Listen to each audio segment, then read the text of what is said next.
Today we have 4 folks from across our institution to share their experiences and strategies for success for student wellness, specifically for or with a lens of inclusivity and equity. So first, I want to introduce Matthew Orlando. He's a licensed counselor and social worker from UB Counseling Services. He's been at UB Counseling for 3 years and serves as an LGBTQ plus specialist. Matt is passionate about social justice, diversity, equity, and inclusion, and cultural competency. His professional interests include anxiety and panic disorders, substance use concerns, LGBTQ issues, relationship issues, trauma recovery, grief and loss, health and wellness, and diversity issues. Next, we also have Dr. Chris Price, the Academic Programs Manager for the State University of New York Center for Professional Development, or CPD. At CPD, he designs and implements professional development programs for faculty and staff, facilitates the SUNY Faculty Development Community of Practice, and coordinates the SUNY Innovative Instruction Technology Grant program.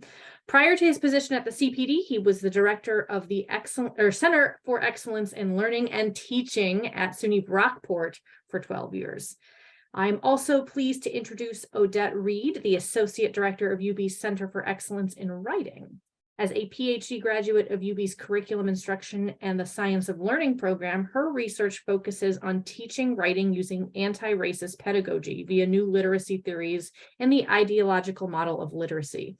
She has taught writing instruction for over 10 years at various colleges. And finally, please welcome Dr. David Terry, currently a capstone clinical instructor with expertise in growth mindset and neurodivergent pedagogy. For those of you who are unfamiliar, at the University of Buffalo, the capstone is a required course for all undergraduates that requires students to create a reflective and integrative e-portfolio based on their UB curriculum coursework, so major and minor coursework and experiences outside the classroom. Since 2021, he has also taught sections of the UB seminar focused on the growth mindset, including courses designed specifically for students repeating the seminar after being initially unsuccessful. Before joining UB in 2019, he was an associate professor of education at Alfred University for 10 years, working with students across numerous fields of teacher education, as well as researching and publishing primarily on topics of using case studies to promote critical thinking and science. So we have folks across the spectrum, faculty, social workers, counselors, folks that work in pedagogy, all to give their expertise, again, with that inclusivity and equitable practice lens. Thank you again for agreeing to be here. I have a number of questions for you today that I will hope stimulate some interesting narrative. And I also have Kathleen Moriali moderating our chat for folks listening today that have questions of their own that they'd like to ask you. But before we get started, is there anything that any of you folks would like to add or share with our audience today?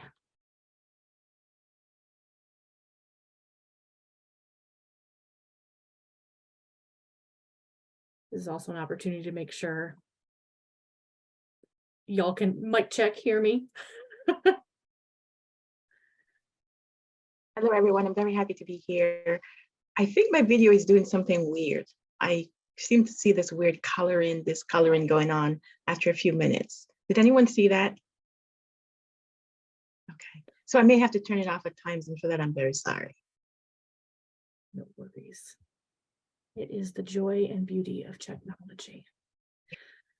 Well, in that case, oh, there, I see it now. I know what you're talking about. No worries. We will press forward. So I'm going to start with just a way for each of us to sort of introduce everyone listening to your respective fields. What does inclusive pedagogy look like in your fields of expertise? And Odette, because you were brave enough to speak first, I'm going to start with you. Okay, great. Well, we'll give it a go. Okay, so I'm sort of in 2 fields. So I work at the Center for Excellence in Writing, but I was also a writing instructor for many, many years. So from the perspective of our writing center, we meet writers where they're at with their writing. So we honor their voices and we talk with them about their writing as opposed to telling them what's wrong with it. Sometimes writers come into our center and they are being told that their writing is, you really need some help with your grammar. You really need to go do this or that.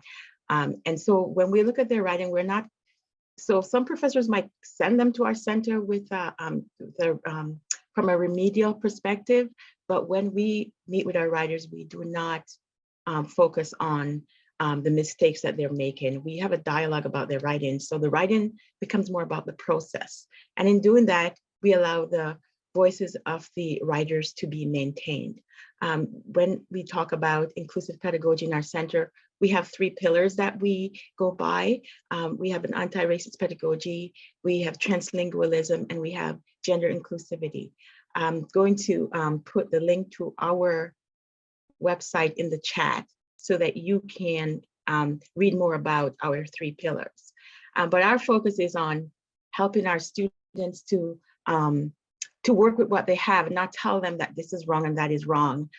Now, from a teaching perspective, I maintain a social presence in my classroom. I let every student know that they matter in the classroom. It means using an anti-racist pedagogy in my assessments, in my writing assessments, and using more or less the ideological model of literacy, Brian Street's work, to make sure that in my classroom, we honor the home literacies of our students. I think it's really important that students know that what they bring to the classroom matters, and that it's not just, the teacher is not just the expert in the classroom. Students can share what they have amongst themselves. One of the things that I used to do is always have certain ice-breaking exercises, which allowed me to get to know my students better on a level that I may not otherwise, and also for them to get to know each other better, thereby creating that social presence in the classroom. I am curious, before I move on to the next person, you had mentioned a phrase that I was not familiar with, translingualism. Could you give us a quick definition of that? Sure. So translingualism is, and I'm going to put in the chat what our center says it is, but basically it's the idea that when we have specifically multilingual learners, international students, as they're commonly called, that when they come into our center with their writing, often they're being told that you have something wrong with your grammar and so on. But if we were to look at the cultural aspect of writing, if we were to look at the way that writing is, so we look at the international students as, your writing is not a deficit. It's integrating all of the, and I'm going to repeat from our website, integrating the multilingual students into the academic community and creating space for their evolving Englishes and practices that support them in their academic journeys and allow access to the value of their global perspectives. So looking at multilingual writers and not seeing the fact that English is not their first language as a deficit, but looking at everything else that they bring in and sharing all of that, that's included in writing. So that's one of the focus at our center. It's really cool. I'm gonna move on to Chris. Can you talk a little bit about what inclusive pedagogy looks like in your field of expertise?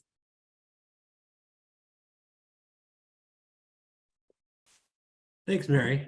Thanks for welcoming me to this panel. I want to echo a little bit of what Odette said, in terms of meeting students where they're at. So just to give you all a little bit of background about my experience in this space. As you mentioned from my bio, I was the director of a Center for Teaching and Learning at Brockport for a while, and then I moved over to the SUNY Center for Professional Development, and I've been working on programs that we offer across the SUNY system. And a few years ago, about 3 or 4, to be more specific, we put together a certificate. So we have these certificate programs in a number of areas. They're all online, asynchronous programs for faculty and staff. And we had one on teaching and learning for new faculty. And we, it was very evident that we were lacking something around diversity, equity, and inclusion. We were getting a lot of requests for programs around inclusive teaching. And, we thought, that really makes sense for us to put something together that would help faculty learn how to be inclusive educators, to build equity into their courses and to the way they teach, and to be able to accommodate, the diverse student populations that we find throughout our diverse 64 campuses in SUNY. And so it was a pretty big undertaking. Our programs are really designed to be interactive and designed to be facilitated and not kind of self-paced. They're really meant to be meaningful learning experiences. So we brought together folks who had expertise throughout SUNY in this area. And we took about a year, frankly, to put together the curriculum for this program and to come up with what it is. I'm not going to give you a whole background on it. I'm actually going to put in the chat a page of resources that we have that I've put together around SUNY-wide DEI and teaching and learning resources. And at the very top of it, you'll see that there is a webinar that we did back about a year ago, giving an overview of the program. But there's also a list of the program competencies, like what we expect people to learn who are interested in being more inclusive teachers in higher education. And, Odette mentioned meeting students where they are. I mean, that's the upshot of it. And one of the things that we learned when we were putting this program together was that good teaching and learning practices, good pedagogy, regardless of whether you're not even explicitly referencing diversity, equity, inclusion, it's very similar. There's a lot of overlap there. I mean, if you learn good teaching and learning practices, good pedagogy, you're going to find very quickly, if you take courses or programs or any kind of professional development on diversity, equity, inclusion, and inclusive teaching, that there's a lot of overlap there. And, again, starting where students are. The only other things I'll add, and again, you'll see the list of the competencies mapped to the learning objectives for the program in the document I'll put in the chat, but communication is essential. Being able to effectively communicate with students, being immediacy, the idea of students not feeling like you're removed from them, separate from them, higher than them somehow, this professor up there in the lectern, but really being involved in their students and getting to know them. And it all really starts too with good course design principles. Like, how are you designing your courses? What are your learning goals that you have for your students? And then how are you going to assess their work? You'll see on the sheet that I'm going to share, there was a whole program around, there was a committee, a SUNY-wide committee looking at social justice assessment. And so you'll see a link to some resources around equitable ways of assessment. And so, all right, so I'm going to put that link in the chat and then, turn it over to other panelists. I'm sure they have things to say here. Yeah, you're definitely speaking my language when you talk about good course design and assessment, admittedly. It's in my title, I can't help it. I want to hear from Matt. Can you tell us a little bit about inclusive pedagogy in your field?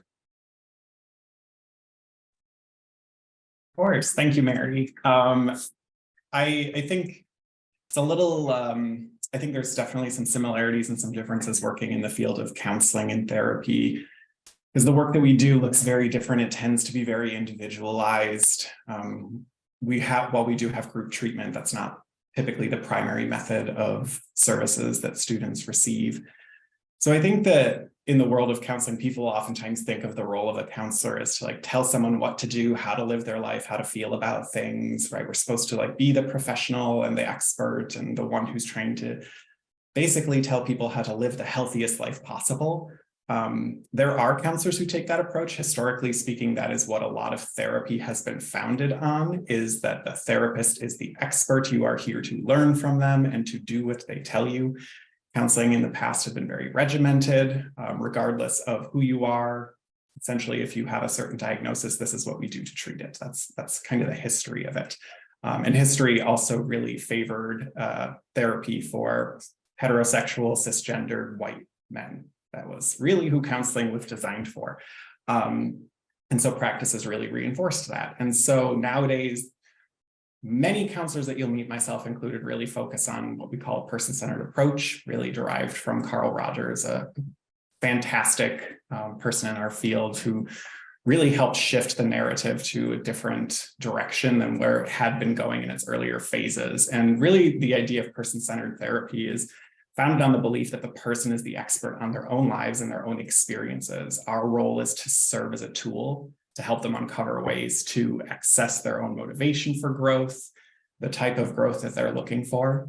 The goal is really to help the person be able to understand themselves better, to feel a greater sense of trust and confidence within themselves, to feel that they are capable of doing things, not that they need a therapist to be able to do these things for themselves. So in other words, kind of the ultimate goal of therapy is that people will not need therapy anymore because they will be self-reliant. So I think that's really how this would apply most. This is really where it would apply most in our field. So thank you. Thank you. Basically teaching yourself. And then that leaves us with Dave, the faculty that we The have. faculty. Wow, that's a big responsibility to be the faculty. I don't think I can take all that responsibility on, but as a faculty member who has taught in a lot of different disciplines over a long period of time, started out as a science professor and I went into teacher education and now general education at UB. And as you mentioned, I teach the capstone course that all undergraduates take. So we get students from all majors, we get every undergraduate student at UB through our course, and not me specifically, but myself and the instructors that I teach with. We deal with every single student at UB. And then I've had the pleasure the last couple of years of teaching seminar courses, first-year students coming into UB, and again seeing the kind of diversity and the breadth of talents and ideas, and I think I can't really add a whole lot to what everyone else has said because really is getting to know the students as individuals, allowing them to express themselves as people, and showing us all of their strengths and weaknesses. I mean, again, my seminar courses are about the growth mindset, and it's really about getting to kind of know who you are, and like with counseling and with writing and with all these things. I mean, just helping students to kind of embody who they are, and in a way that's respectful of them and where they come from, and without trying to run over them and force ideas down their throats, I think is important.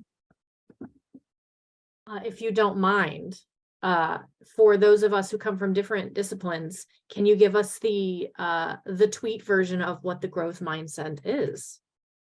Sure, absolutely. So it's primarily out of psychology. Carol Dweck was the person who's done the most work in that area, and it really is just the idea that your brain and your potential can grow. I mean, you can learn. It's all about learning, really. I mean, that everyone has potential to get better, and it just takes kind of understanding yourself and putting forth the effort to do these things, to become better and to grow and to expand your talents. And then again, everybody can do that.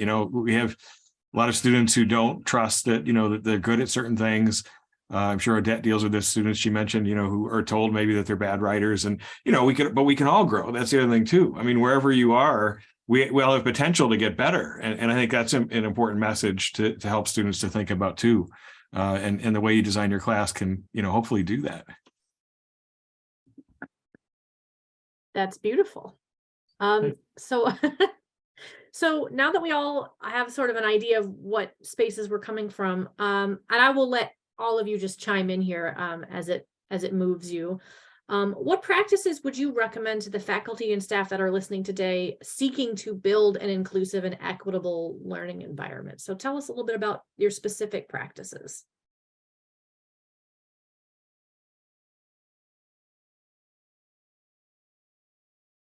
I don't know if can I jump right back in? Is that okay?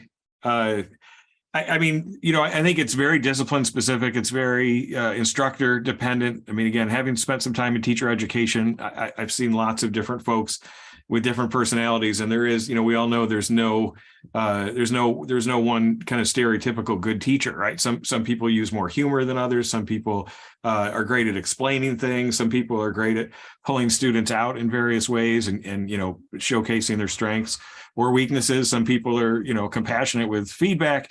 I mean, all of those things, I think are important. So I think it really is dependent on the person, but I think, all the things that we've already said about understanding the individual. I mean, anything you can do in your classroom to get to know your students better, right? I think everybody in the panel's already mentioned that.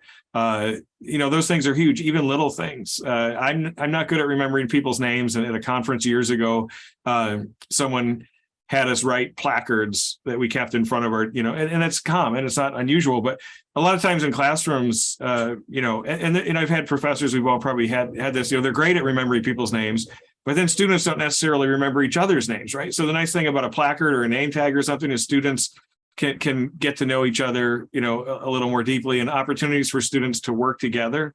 Again, it's kind of cliche, but group work, it's always an opportunity to turn the spotlight on the students and allow them to share their strengths with each other and weaknesses too. Again, and being compassionate with feedback, as I said, allowing students to critique each other in meaningful but compassionate ways. I mean, I think there are lots of ways that, and I think that we're all probably already doing it to some extent or another, right? That, getting students to express themselves, freely in our classes, getting students to know each other, to know us, people mentioned that too, right? Know us as people and not just as the professor. You can go online probably and look up a million different things, but it really comes down to that personalization of, I think, the teaching.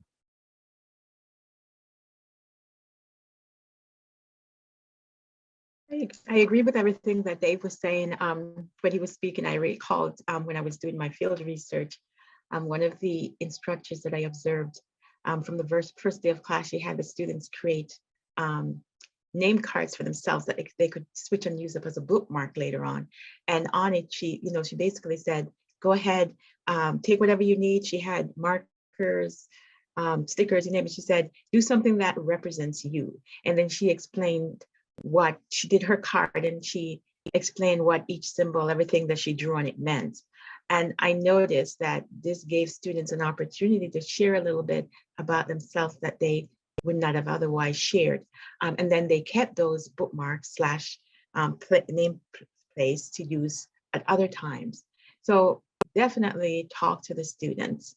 Let them tell you what their needs are. Because we think sometimes we know our students and we don't really. Sometimes they don't want to share those things that are so personal. And one of the ways that we could help to get more information about what is going on outside of the classroom with them is through surveys throughout the semester. Checking in surveys throughout the semester. These are our opportunities, and I see my video is going wacko again, so let me try this and see if it will stop. There we go.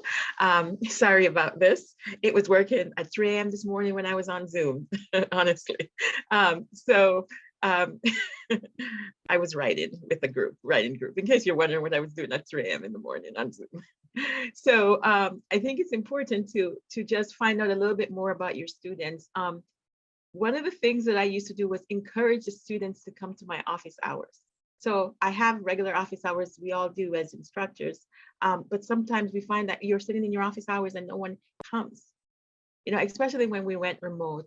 So important to just kind of encourage students, let them know that, listen, I'm in my office waiting for you, whether virtually or in physically.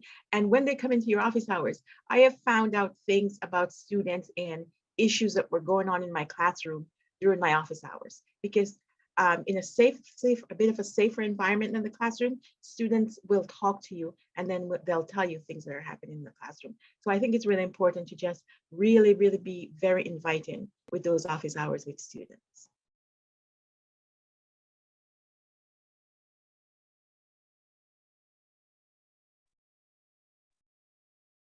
So, usually when I work with faculty, to help them, figure out next steps in some area that they want to address with their teaching. The first thing I say to them, just like working with students, is like, know yourself.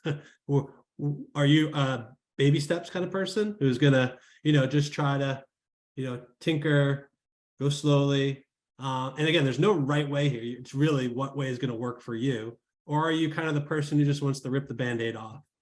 So if you're the kind of person who just wants to rip the Band-Aid off, look at how you're assessing students.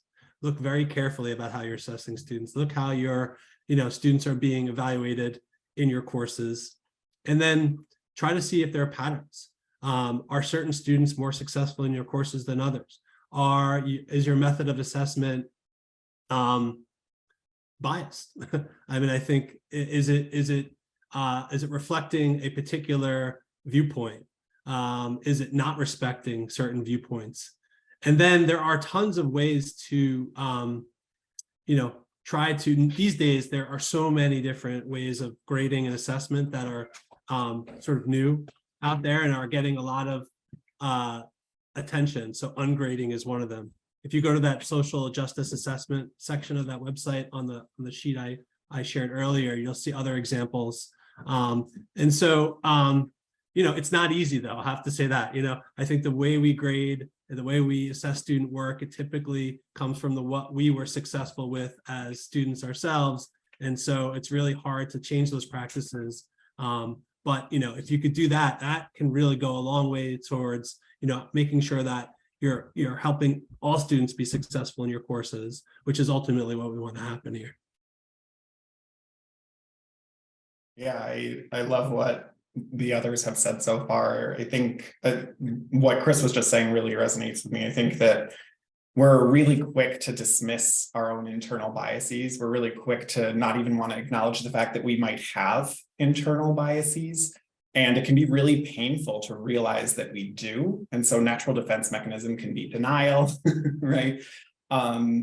But it's important that we take the time to kind of observe and assess ourselves in these ways and to be able to notice these patterns, like why are we gravitating towards certain people but not gravitating toward others? Why are we giving certain type of responses to certain students but not to others? What is motivating that? And if we find internal biases, that's an opportunity for us to learn how to grow in that area, to be more effective and more helpful for the students that we're working with, and to create a more fair and equitable environment. So it never really feels great to have that moment of like, oh no, I maybe have been grading in a biased way, but it can be a great moment to say, I now know how I can do better. I'm learning to do better. Thank you. Excellent. Really wonderful to hear all of those actionable steps to build an inclusive and equitable learning environment. Thank you. Odette, you had mentioned something that really segues nicely into the next question. How do you think the pandemic may have impacted student wellness, and how these and maybe how this can be obstacles or barriers, or maybe even opportunities that can be leveraged?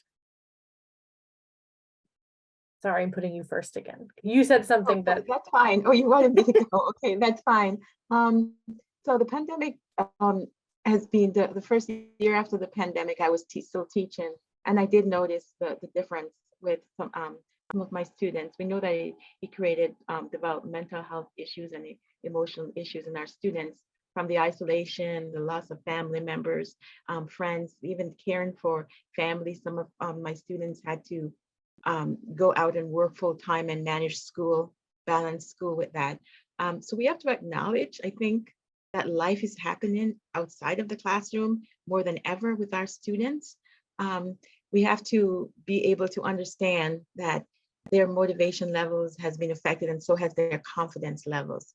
So I think developing innovative ways of engaging our students again, I think that helps to build up their confidence level back. And find something positive to say to the students when they come into your classroom, whether virtually or in person. I used to put an inspirational quotation up, just so that, just to start my class off in a positive way for my students, because they're coming in with so much. So I think it's important to acknowledge what the pandemic has done with students and ourselves, and work from a place of empathy with our students. Thanks. That is so beautifully said. I feel like, do you want to join our counseling team? So compassionate and so understanding. Everything you just said resonates so much with me. When people ask, this question comes up, of course, in counseling all the time, how has the pandemic affected you? I think the best question is, how hasn't it affected you? Right? Like, it has affected every area of all of our lives in some way, shape, or form. It has completely changed our lives in so many different ways. And in a lot of ways, the world is now kind of taking this approach to like, okay, pandemic's over and now back to life as if this didn't happen and we haven't all been changed by this experience. It's a very, it's a mindset that really lacks compassion and an understanding and appreciation for our experiences that we've had. So something that just feels really important to me to think about is the importance of trying to find flexibility within the system and to advocate where there is not flexibility, that we create flexibility within the system. Because oftentimes I've heard people, whether it's my colleagues, whether it's students talking about professors that they've had or other faculty on campus and staff on campus, just kind of talking about like, I'm told that this is the policy, right? We get students coming in for like letters of support all the time. And sometimes students will come in and say things to us that just like, how can they not make an exception in this circumstance, right? There was just a shooting at the Tops here in Western New York, and you're saying that you're impacted by this. And the professor saying, well, I need a letter from counseling because that's the policy, right? We need to have flexibility. We need to be able to advocate for that flexibility when it makes sense. And if it doesn't make sense to us, that's probably an opportunity to check ourselves and look at some of our biases.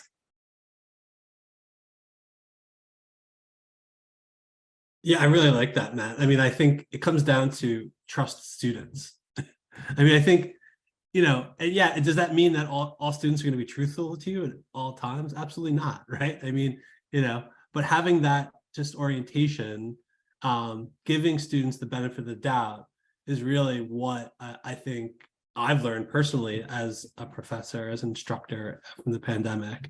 The other thing, now putting on my like teaching and learning center hat, I really think has been a positive development is that, you know, folks are recognizing the values of things like trauma-informed pedagogy.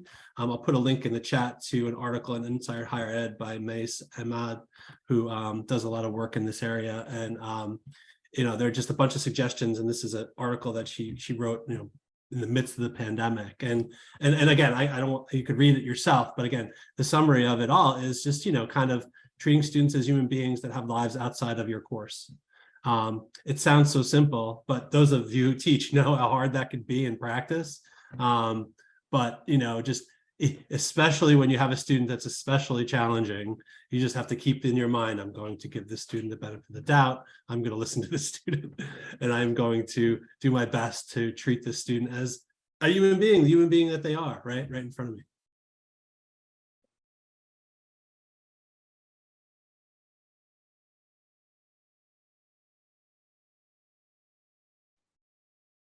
I don't really think there's much I could add. I mean, I think, you know, all of that is, you know, it's the idea of, again, treating folks as individuals and being compassionate. I think if anything, that one of the silver linings of the pandemic is I think a lot of faculty are more aware now, you know, because everyone's been affected by this. So I think everyone kind of realizes now, hey, there are these things outside the classroom that can have major effects on how we function and how we think and what we do. And, you know, to listen to people when they say they're having problems and to take it seriously and to, you know, to help them make accommodations and do things to help them be successful, because, you know, ultimately that's what we're here for, right? So it may be easier. Several folks on the panel have mentioned, you know, multiple choice tests, different types of assessment. They're easy as a faculty member to do, and there's nothing wrong with them, right? And occasionally using them is certainly, it's a useful tool.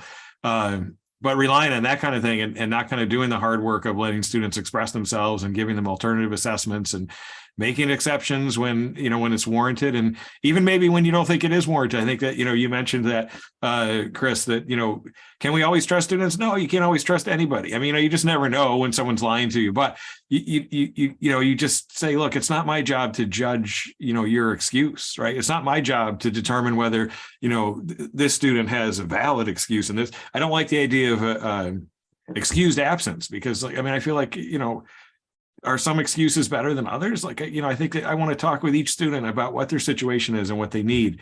And, you know, yeah, it takes time. It takes an emotional stake, you know, as a faculty member to do that, but that's, people deserve that, you know, they deserve that to be treated that way.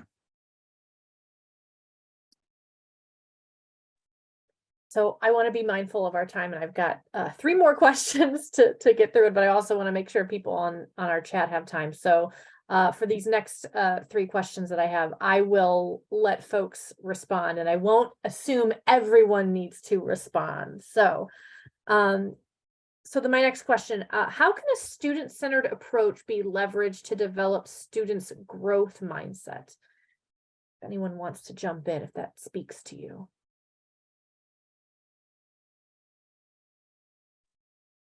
I mean, I feel like I just talked already, but I'm the growth mindset person, I think. So I feel like I have to jump in. And someone actually, Jill Paolini, sorry if I mispronounced your name, but wrote a nice comment when the growth mindset came up earlier, kind of about what it is and the crux of it, I think, and for all of us, is that it's effort. Effort matters, right? And that with effort you can improve, and it's not always quick, it's not always obvious, but improvement happens over time with effort.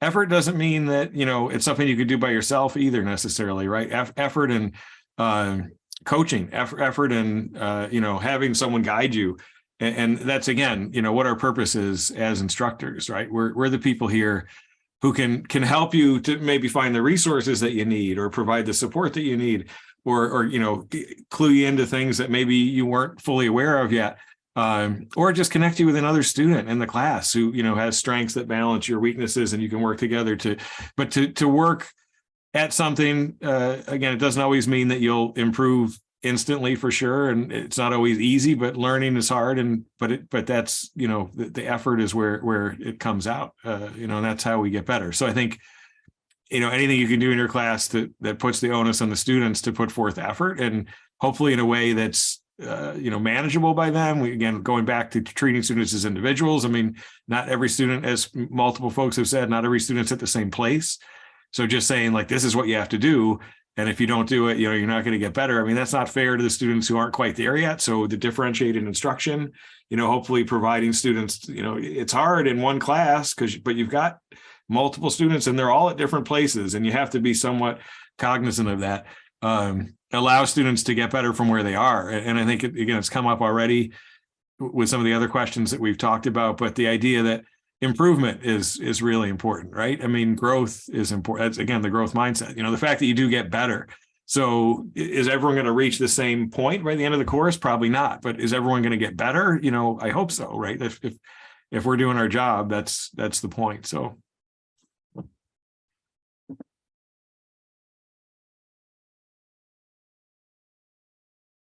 You said a keyword that I really liked, differentiated instruction. My husband is an instructional designer, and he was a teacher for many years. But for those of us who on the call who don't know what that is, could you give us a quick definition, or anyone can, of what differentiated instruction is? I had a little experience of this in teacher ed. Chris may have more insight than I do on this, but really just, again, meeting students where they are, the things we've talked about already. Differentiated, just allowing different either learning experiences, different assessments. There are multiple ways to come at it, but treating students more individually and less as a unit. Again, education has often been, here's a class full of students.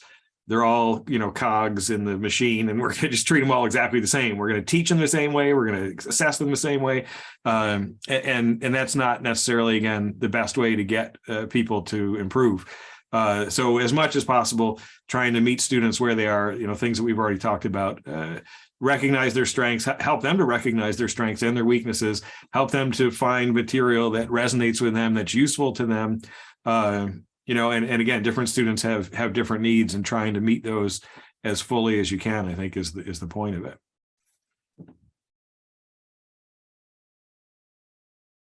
So I'm a big fan of metaphors with teaching and learning, and lately I've been using exercise as a metaphor. It's mostly because I want to keep on track myself, so keeping that front of mind.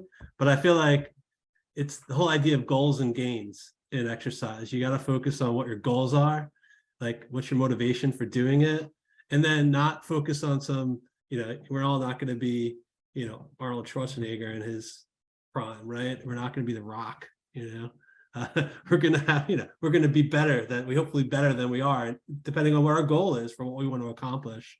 And I think that's, what I really love about the idea of a growth mindset, right? You're talking about what's your goal, and this relates to the whole issue of differentiated instruction, which comes out of education for students with disabilities, and the idea of they all have individualized education plans, and I actually, before I started in this work, when I was a grad student, I did a lot of work with students with disabilities and people who work with students with disabilities, and I was always struck by this idea of an IEP, an individualized education plan, and what a great idea that is, and I wish we could do that for every student. So you have to measure your success depending on your goals, and then your gains, what you accomplished relative to your own position.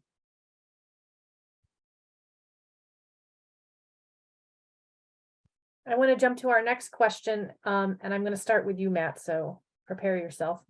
What issue surrounding inclusivity do you think needs to be addressed and discussed at UB in order to have the greatest impact on student success?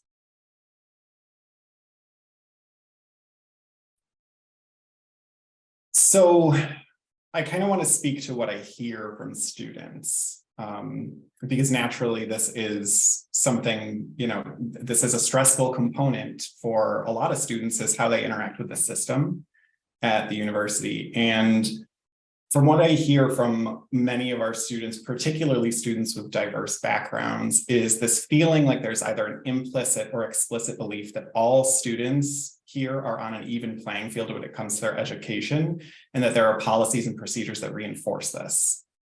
There's this idea that people from diverse backgrounds should be able to be as successful using the exact same assessments and tools as everybody else, that they should not have struggles in relation to their diversity and to their identities.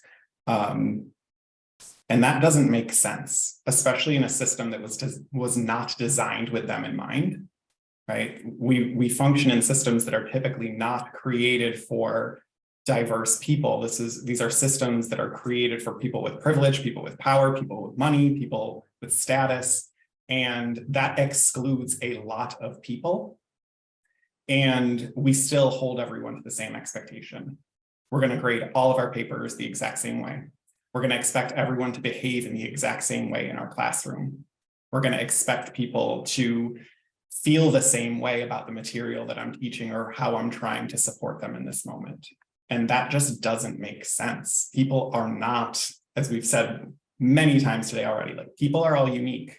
We are all very unique with our own experiences that inform how we relate to the world and how we relate to ourselves. And at this point, I think, fortunately, in the world of academia, I think there's some good understanding of this, that in order to best serve the people that we work with, we need to get a sense of who we are working with.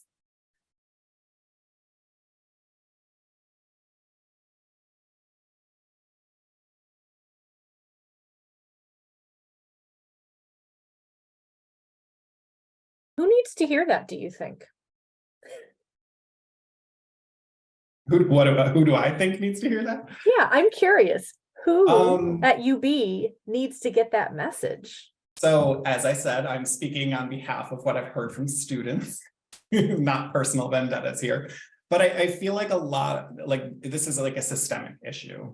Yes, there may be kind of like individualized people who this maybe speaks to a little bit more, but systemically, this seems to be an issue that I'm hearing. I hear people from many students from specific departments on campus that this is kind of the culture within the department, or this is the feeling that diverse people within the department have. There are some departments that are kind of like, we hear multiple times that this seems to be a kind of like an issue that comes up. But graduate students, especially students who are working in labs, we hear this a lot. International students experience this a lot. That is their experience, that is their perception that this is what's happening for them. And as we said earlier, like, who are we to determine if someone's reason for feeling the way they do is valid or not? Like, it's not for us to judge if someone has a valid excuse to feel the way they do. It is valid because that's what they're telling us. So I think systemically, like, UB still has work to go. It's not perfect. Absolutely. But sorry, I didn't mean to put you on the spot there. No, totally fine. I feel that. It's the social justice warrior in me coming out there.